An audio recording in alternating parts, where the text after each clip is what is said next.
श्रीमद् भागवत गीता में भगवान कृष्ण के उपदेशों का वर्णन है, जिसमें मनुष्य को जीवन, कर्म, ध्यान, शांति, सत्य, योग और सफलता के बारे में सभी महत्वपूर्ण विषयों को गहराई से जानने को मिलता है, जो ज्ञान किसी भी मनुष्य के जीवन में बहुत उपयोगी सिद्ध होता है। श्रीमद् भागवत गीता में भगवान श्री कृष्ण ने अपने शिष्य अर्जुन को कुरुक्षेत्र में न केवल ज्ञान की बातें बताई, उसके साथ ही जीवन जीने की कलाओं के बारे में भी बताया है। तो आइए जानते हैं। कर्म किए जाओ, फल की चिंता मत करो। आत्मा अमर है, इसलिए मरने की चिंता मत करो। इस संसार में कुछ भी स्थायी नहीं है। नरक के 3 द्वार हैं, काम, क्रोध और लोभ। मौन सबसे अच्छा उत्तर है किसी ऐसे व्यक्ति के लिए जो आपके शब्दों को महत्व नहीं देता। आत्मा का अंतिम लक्ष्य परमात्मा में मिल जाना होता है। धर्म केवल कर्म से होता है, कर्म के बिना धर्म की कोई परिभाषा ही नहीं है। अहंकार करने पर इंसान की प्रतिष्ठा, वंश, वैभव तीनों ही समाप्त हो जाते हैं। मैं सभी प्राणियों के हृदय में स्थित आत्मा हूँ। मैं सभी प्राणियों का आदि, मध्य और अंत भी हूँ। सत्य कभी नष्ट नहीं हो सकता। अच्छा करने से नहीं डरना चाहिए। समय कभी नहीं रुकता। आज यदि बुरा चल रहा है तो कल अवश्य अच्छा आएगा। आप केवल निस्वार्थ भाव से कर्म कीजिए। केवल वही आपके हाथ में है।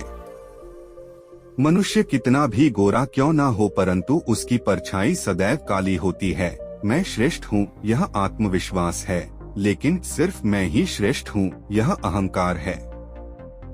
व्यक्ति जो चाहे बन सकता है, यदि विश्वास के साथ इच्छित वस्तु पर लगातार चिंतन करें।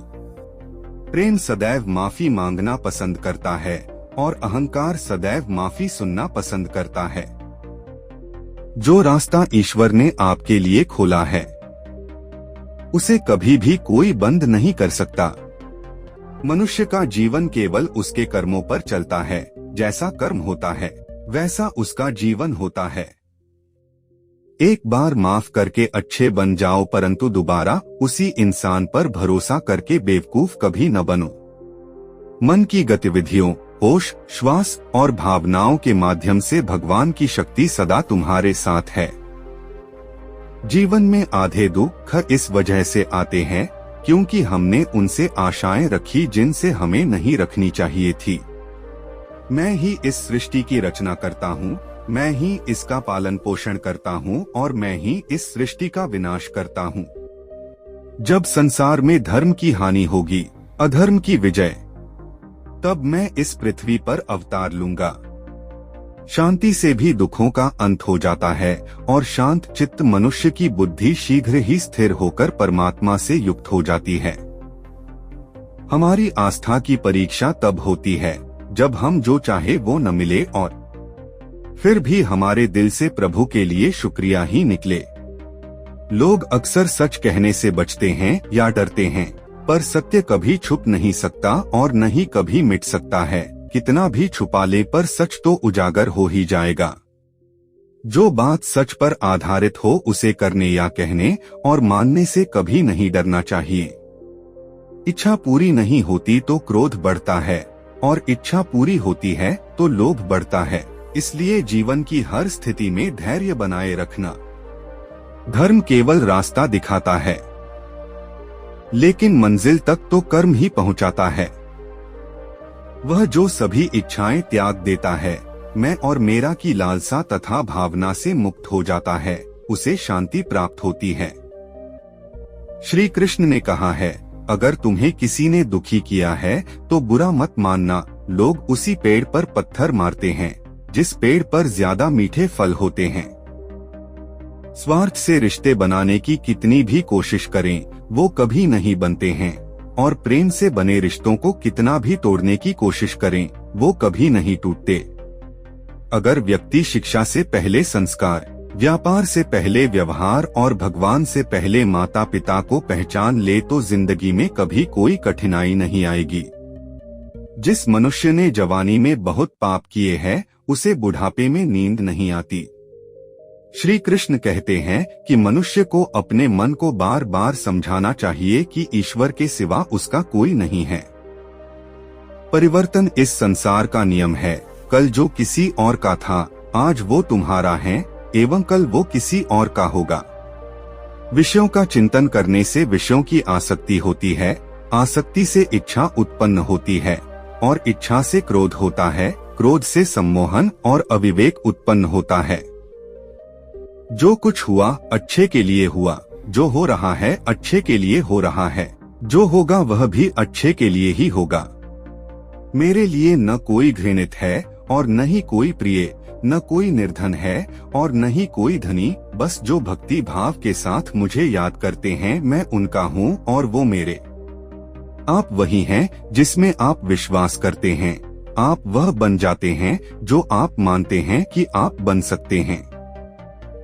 अगर तुम अपना कल्याण करना चाहते हो तो सभी तरह के उपदेशों, सभी धर्मों को छोड़कर मेरी शरण में आ जाओ, मैं तुम्हें मुक्ति प्रदान करूंगा। जिस इंसान के चारों तरफ नकारात्मक लोग रहते हैं, उस इंसान का मंजिल से भटक जाना तय है। जिंदगी में सब कुछ खत्म होना जैसा कुछ भी नहीं होता। हमेशा एक नई शुरुआत हमारा इंतजार कर रही होती है।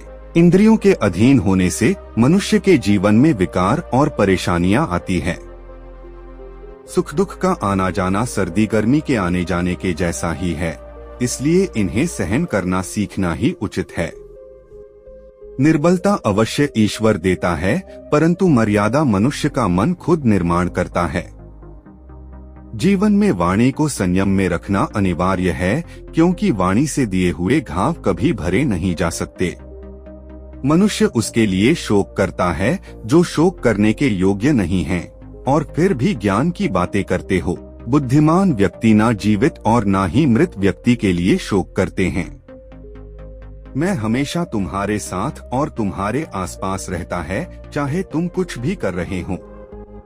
जो हुआ अच्छा हुआ, जो होगा अच्छा होगा। स्वयं को मुझ पर छोड़ दो, अपने कर्म पर ध्यान दो। कर्म ऐसा जो स्वार्थरहित पाप रहित हो। जीवन में समय चाहे जैसा भी हो, परिवार के साथ रहो। सुख हो तो बढ़ जाता है और दुख हो तो बट जाता है। मोहग्रस्त होकर अपने कर्तव्य पथ से हट जाना मूर्खता है, क्योंकि इससे ना तो तुम्हें स्वर्ग की प्राप्ति होगी और ना ही तुम्हारी कीर्ति बढ़ेगी। श्री कृष्ण कहते हैं कि सत्संग ईश्वर की कृपा से मिलता है, परंतु कुसंगति में पड़ना मनुष्य के अपने ही हाथों में होता है। कर्म का फल व्यक्ति को उसी तरह ढूंढ लेता है, जैसे कोई बछड़ा सैकड़ों गायों के बीच अपनी मां को ढूंढ लेता है। इस संसार में कुछ भी स्थायी नहीं है।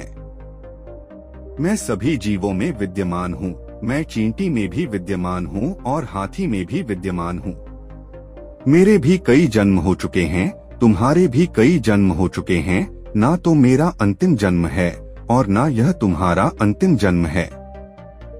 व्यक्ति कर्म करने से कभी छुटकारा नहीं पा सकता है, इसलिए तुम्हें हमेशा कर्म करते रहना चाहिए, क्योंकि कर्म के बिना तुम्हारे शरीर का निर्वाह भी नहीं हो सकता है। परिवर्तन ही संसार में स्थायी है, इसलिए परिवर्तन से नहीं भयभीत नहीं होना चाहिए। जो लोग दूसरों की सहायता करते हैं, ईश्वर उनकी सहायता करते हैं। जब यह संसार ही स्थायी नहीं है, तो इस संसार की कोई वस्तु कैसे स्थायी हो सकती है। आत्मा शरीर को वैसे ही छोड़ देती है, जैसे मनुष्य पुराने कपड़ों को उतारकर नए कपड़े धारण कर लेता है।